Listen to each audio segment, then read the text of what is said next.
Welcome to Samba Samba. Enjoy the video. You already have Alight Motion installed and your media ready. Now let's begin.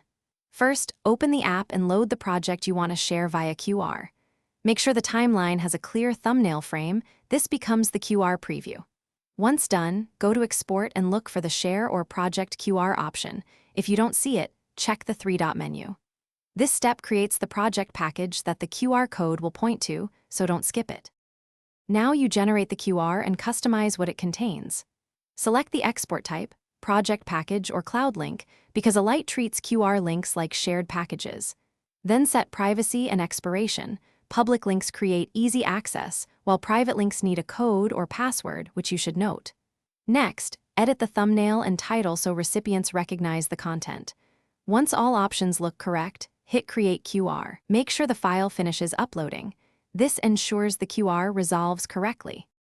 Finally, share the QR and verify it works. Save the QR image, then test scan with a second Android phone. When prompted, choose Open with Alight Motion and Import Project.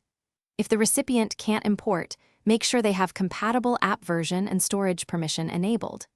If the QR returns an error, re-upload the project and regenerate the code. Network interruptions often corrupt the link. One key tip: grant Alight Motion storage and network permissions before scanning to avoid import failures. Thanks for watching.